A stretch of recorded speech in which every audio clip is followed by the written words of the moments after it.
Oi, oi, hello and welcome back to the Which Bookie YouTube channel. It is the start of the jump season. It is DragonBet's Chepstow season opener, a 3-day fixture this year, Friday, Saturday and Sunday, holding the Welsh champion hurdle now on the Sunday, previously at Foslas, brought forward in the calendar and brought to Chepstow for this season. There are 3 days of decent action, and we know this is the time of the year where the national hunt season starts proper. I'm glad to announce that in these 3 episode videos we have partnered up with DragonBet, which means they are offering us a new customer offer. So bet £10, get £20 to play with. The full terms and conditions are in the link in the description.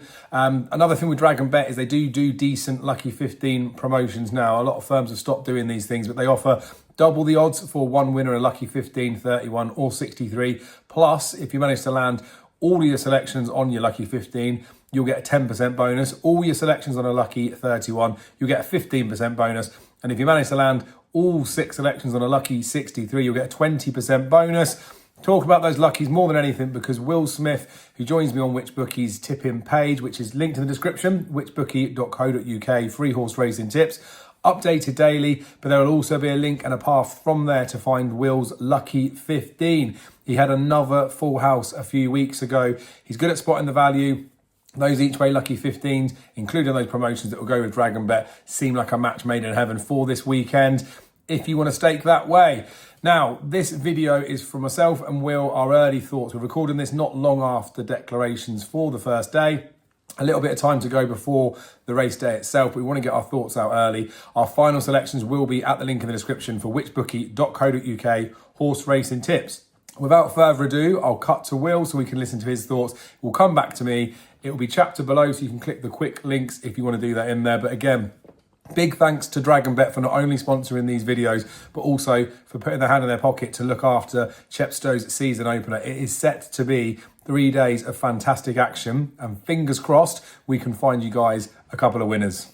Welcome back to another short preview for Which Bookie here, and we're back to the jump season now. Of course, Chepstow 3-day meeting now with added races, Welsh champion hurdle, of course, and the usual standing dishes like the Persian Ward Novices Hurdle, Silver Trophy, and 1 or 2 other prestigious races. Of course, this weekend at Chepstow, there's some good racing elsewhere this weekend at the likes of New York and Newmarket as well, with the Cesarewitch. But it's the first day of that 3-day meeting at Chepstow where I'll turn attentions to, first and foremost, at time of recording, it is Wednesday around about midday. So we've got declarations out for the Friday, that first day of Chepstow's meeting. And 1 or 2 early thoughts down here for you. The Mayor's Handicap Chase at 232 was the first port of call, really, in terms of a potential betting interest in here. And Springs a Girl for Martin Keithley and Sean Bowen would be that potential option. She was second running on late on at Worcester on Chase debut over 2 miles last time out. That was inadequate. She's won twice over 2.5 miles plus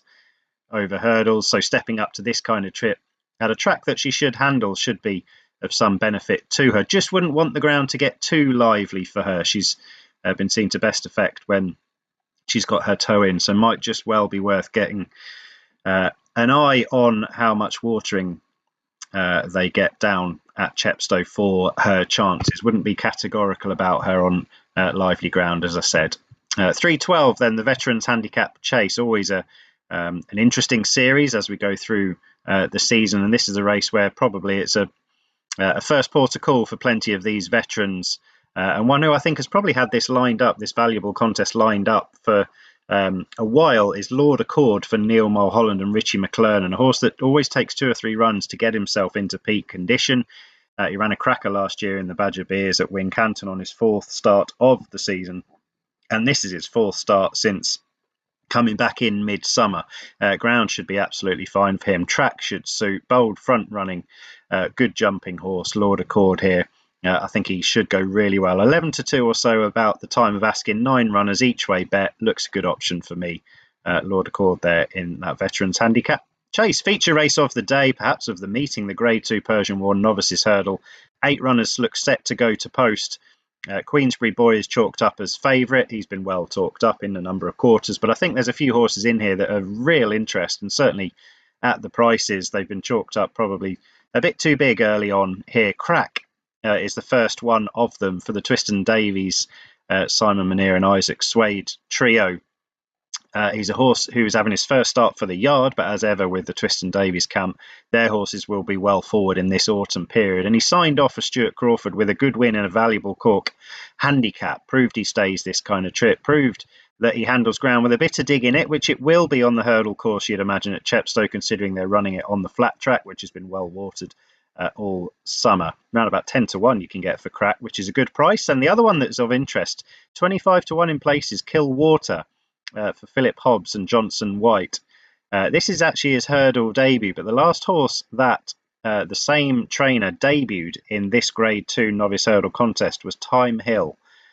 He, of course, went on to win the race and on to much bigger and better things. So it's got to be of interest that Kill Water is given his hurdle debut in this Grade 2 contest here. 25 to 1, like I said, that looks a massive price for a horse who clearly is thought to be well above average. 4:17 is an interesting race. Novices chase over 3 miles, but pretty much a tricky contest in terms of a betting perspective. I thought 1 or 2 of these are probably going to have eye on handicaps and a bit more softening of the ground as the season drags on, but certainly a contest worth noting. So there's your first day thoughts for Chepstow. We'll be back tomorrow with Saturday's thoughts here with whichbookie.co.uk. As ever, check the daily selections, and this particular video is sponsored obviously by DragonBet for this particular Chepstow meeting, so do pay their website a visit as well. There's a lot going on in the early races of Friday, a couple of divisions of the novice hurdle, which will of course be informative through the season. But my first point of interest is the Veterans Handicap Chase, sponsored by DragonBet. It's the 3:12 over 3 miles, or just short of 2 miles, 7.5 furlongs. It's a very exciting race. Now, there's been 10 renewals of this, and the average field size has been 10. We've got 9 this year, so it looks like a typical renewal. Weather forecast looks like the ground's going to be fairly quick. It's good at the moment. It's going to dry out potentially, or I might put a bit of water on there, but it's not going to get wet, which can sometimes happen over at Chepstow. But this is a fixture that has been run on good ground multiple times. Now, a few interesting factors within this one. Of those 10 run-ins, 5 of the 10 winners actually pulled up on their last start.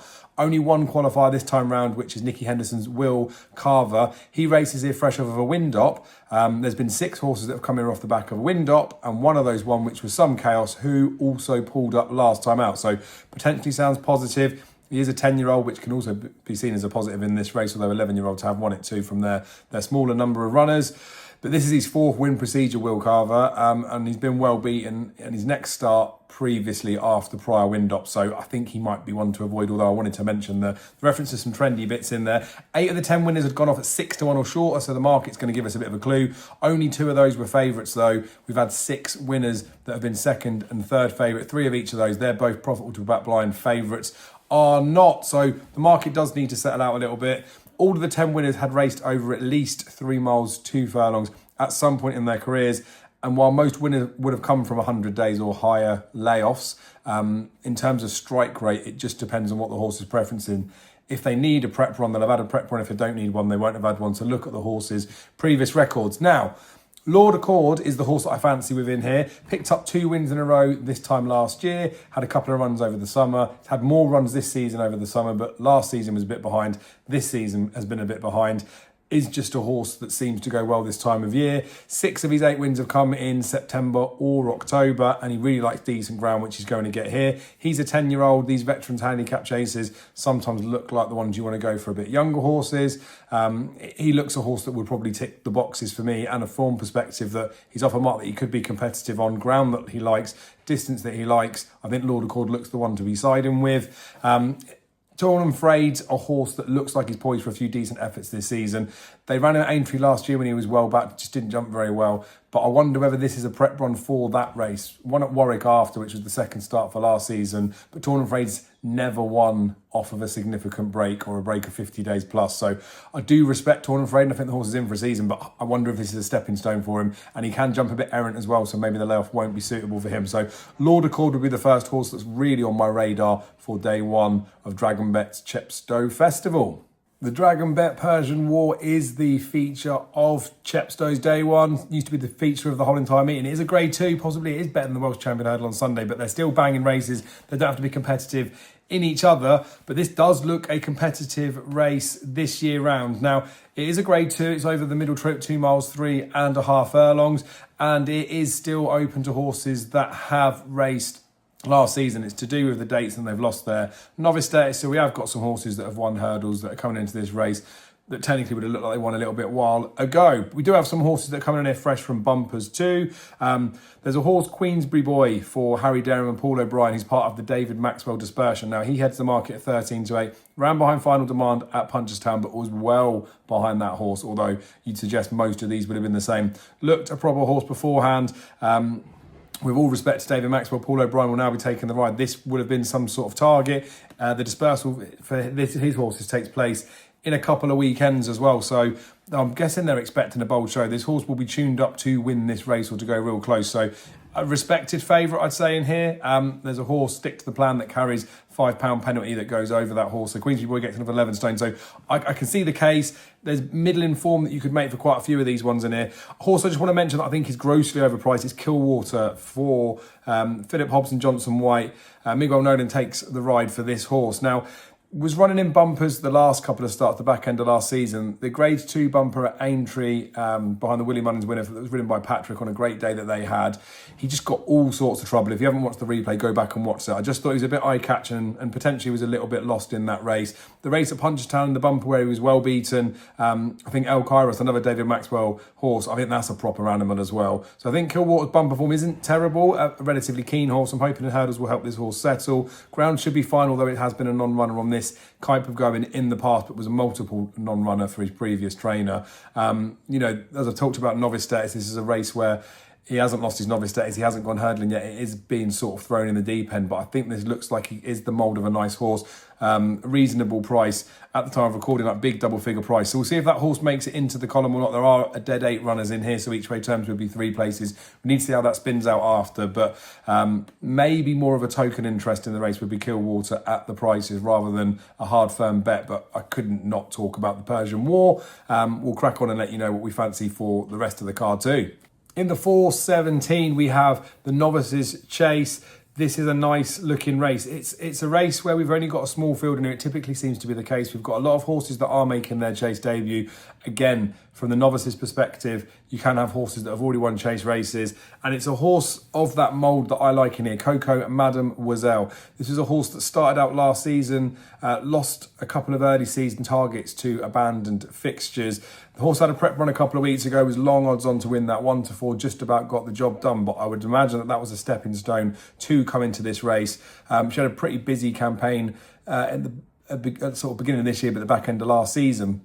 Did manage to pick up a few pots. I think maybe she was a little bit overtuned for the fact that she missed a couple of targets early last season, but she's a horse I want to keep on the right side of this season. She is rated 139 in here. The way that the terms pull out for horses in this particular race, she's potentially well in compared to what she'd run in handicaps. The only horse welcome to Cartrees of 133 would look like a different elk in the fact that if they were running in a handicap, there would be in and around the same sort of weight discrepancy between them. She's actually £3 better off than she'd be in a handicap there. I think this looks like a real good, sensible opportunity. It's a big fixture. It's a targeted meeting by the Skeltons as well. So we need to see what prices show for this race, but Coco Mademoiselle is right to the forefront of my mind to win the Novices Chase. Over 2 miles, 7.5.